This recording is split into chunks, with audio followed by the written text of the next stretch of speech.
Okay, welcome to Jubes & Co with me, Deane. Joining me until 7 o'clock, wonderful panel for you tonight, Deane, political consultant, and Sebastian Salek, Labour councillor for Waltham Forest. Lots of you already getting in touch about Sebastian on the panel. I'll read some out later, but not at the moment. Okay, now... Not me, though. Not... Actually, Alex, now you come to mention it, there was one, but we'll definitely get to that one. Right. As always, this show is about you, so get your comments coming in at gbnews.com/your say. I'll read as many out as I possibly can. Now, unlike everyone else today, we're not kicking off with Nigel Farage. We are starting on Islamophobia, because this is quite a scary story. Warning today, Britain risks facing social unrest if Labour persists with plans to create a formal definition of Islamophobia. The head of advocacy group Tell Mama has warned that if Sir Keir Starmer's government does push ahead with the move, it could deepen perceptions of a two-tier society. Now, we hear that phrase a lot, two-tier society, don't we? This one, though, sounds like it could actually be rather scary. Let's come to you first on this one, Sebastian. Now, this is a warning from someone who has dealt with this all their life. Tell Mama, it's a very important thing. And this is his warning. He's saying if Labour push ahead with this, there will be civil unrest. It's too divisive. What do you make of it?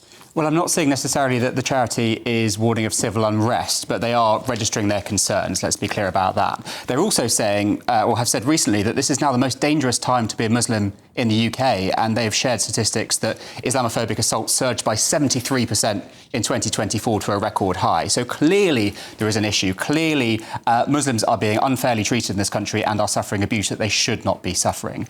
Now, this is a separate discussion. This is about a non-statutory definition of Islamophobia. So we're not talking about changing the law. We're not talking about limiting what anyone can say, but it's about raising awareness of all the ways that Muslims sadly suffer discrimination in the country. OK, why do we need a definition of Islamophobia? The point of this piece that we're reading today, Alex, is that it's going to be more divisive.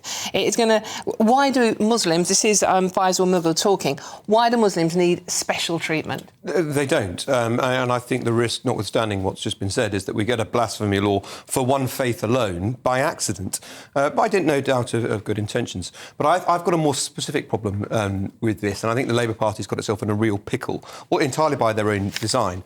You will recall this comes off the back of Labour saying they would address this in the election campaign. So, you know, on the one view, they're doing what they said they would do, but because they'd signed up to a definition of Islamophobia when they were in opposition, and that definition would make phrases like Asian grooming gangs unlawful, right? It would say that was racist. Well, if that's right, this government also commissioned the Casey Review. And yes. Lady Casey said in her review into child sexual exploitation that our police had ignored racial associations in child group abuse.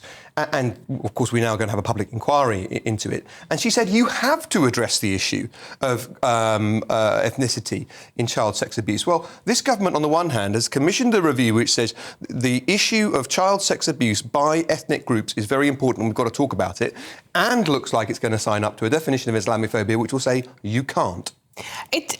Sebastian, it would make literally me talking about... I live in Tower Hamlets, right? I see little girls wearing hijabs playing in... Well, not playing in the park. They're not allowed to play in the park. They've got to sit there being good little girls.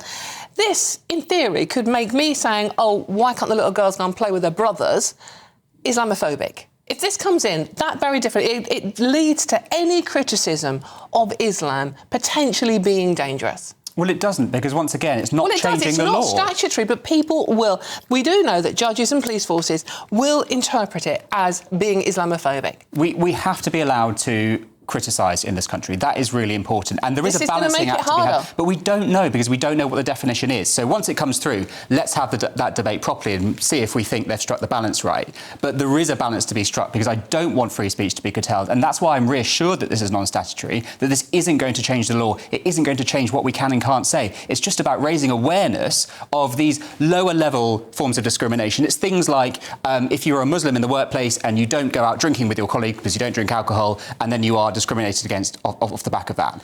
Those are the sorts of things that we don't necessarily see, those of us who drink and who do like to go out with colleagues, and we should be talking about those things because nobody should be discriminated on that basis. The trouble is, once you've got the framework, the fact that it doesn't have teeth is no longer reassuring. It's the problem.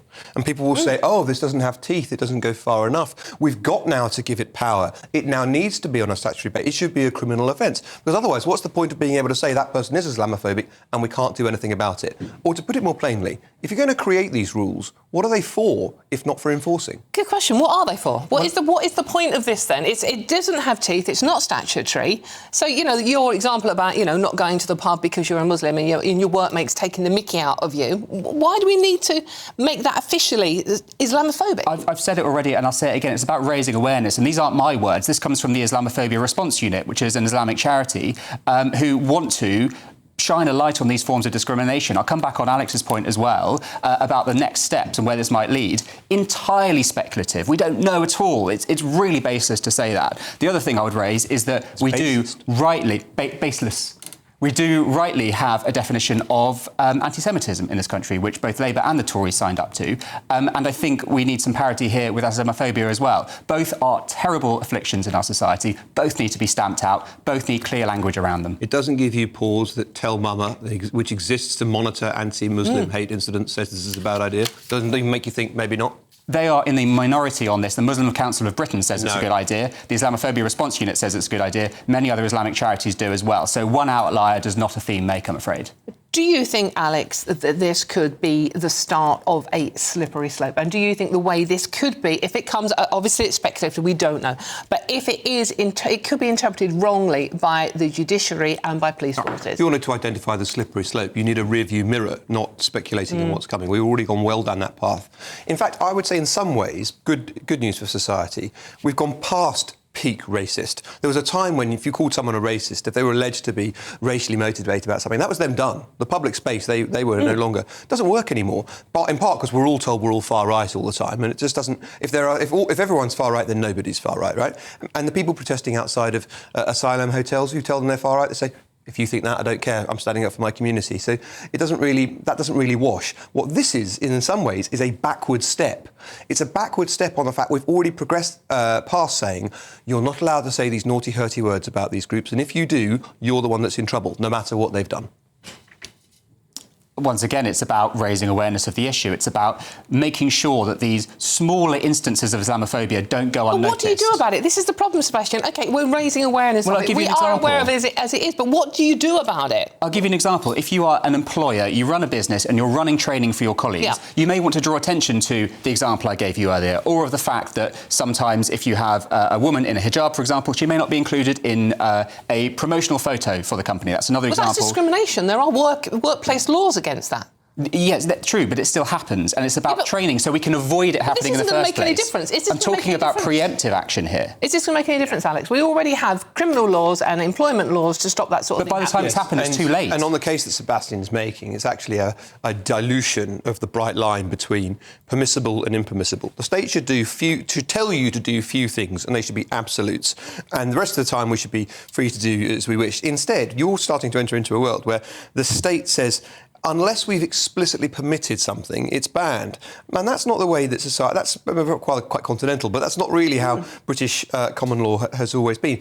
I mean, to put it another way, should the fact that I don't care about their Islamophobia definition be considered Islamophobic? Perhaps on their definition it would be. I just don't think that's relevant at all. If you're an employer and you want to know the definition of Islamophobia so you can help to educate your employees on it, it's helpful to have a central definition that you can draw from. You don't have to do it. The state isn't telling you to do anything. You're not being forced to do anything. You've gone from a position which justified taking action because of supposedly terrible, grievous things being visited upon Muslims. You were putting it really at the criminal standard. Now down to perhaps HR could be a bit nicer. Right? And then we need the state to intervene for this faith and this faith alone. right? Not for any other faith, not for Christians, not for Hindus, not for Jews. for Buddhists. For Jews, do you think it's right that we have a definition of anti-Semitism? Well, I'm comfortable with our definition of anti-Semitism. Do you think it's right that we have a definition? In society, I would rather we didn't have any of these. So you wouldn't want a definition of anti-Semitism? I just answered your question. I'd rather no, you didn't. Have any. I'd rather we didn't have any of them. But if we are going down this path, why do you want to pursue a path in which there is one just for this Islamic situation and not for other mainstream faiths? I'm not ruling anything out. You want one for Christianity now, you want one for Hindus, and you want employers to do it, because you say it's for employers now. You want that's one example I gave, yes. Let's not twist what I'm saying. I'm giving one example of employers where it could be useful and, crucially, not forced upon anybody. To Sebastian, that's pretty much the only example you got. Baroness Casey, she herself said that basically this Islamophobia ruling could make discussion about grooming gangs even harder than it was. We know that there was all sorts of issues there. People were frightened of being called Islamophobic discussing those grooming gangs. Something like this is going to make that even harder. Well, it depends what the definition is. I don't want to have that discussion be made harder. I think it's important that we have difficult discussions, even if it feels like we might be being racist. Do you think the UK is sort of uniquely enlightened? Because on the parallel that you think justifies your position, the anti-Semitism definition, we accepted an international standard. Do you think the UK's got to fly the flag for Islamophobia or fighting it? Well, all I'm saying is that we have already breached this. It's not new that we have definitions for individual forms of discrimination on religious and cultural grounds. We relied on an international standard. Why do you think the UK, to protect Islam alone, and not protect Islamic people from crimes, that's already in law, to protect them from hurt feelings or protect them from microaggressions, as you were describing them, you think we need to do that just for people within the Islamic community and Britain alone? Well, why and why? Why Islam alone and why the UK alone? I just said not for Islam alone, but 7 out of 10 people who are Muslim say that they have faced discrimination in the workplace. I don't think that's acceptable. I would like more clarity around what Islamophobia pertains to and what it entails, I should think currently, so that we can have that discussion more honestly. Carrie, the number of Jewish people would complain about anti-Semitic is probably higher than that. In any case, we have to move on. Which is also terrible. Let's be really clear. Of course, absolutely. Angela says Islamophobia is a real problem. We need to crack down on it. Echoing what you're saying. Meanwhile, Joan says we should ban hijabs. This is a Christian country. Keep those views coming in. Which would be an Islamophobic view on this definition. Exactly that. Exactly. We don't know what the definition is. How can you possibly say that? Because your party signed up to a definition in advance, which would say... Which is completely different to this. Oh, so you resile from the position you had before the election when you went to the electorate? No, I'm saying the APP definition to which you're referring is very different to this, which is being discussed at the moment, and we don't know what it is. You think you were wrong at the last election? I'm not saying that. Stop trying to put words into my mouth. I'm saying this is a separate definition. In any case, we have to move on, as a brilliant debate used to. Thank you very much for that.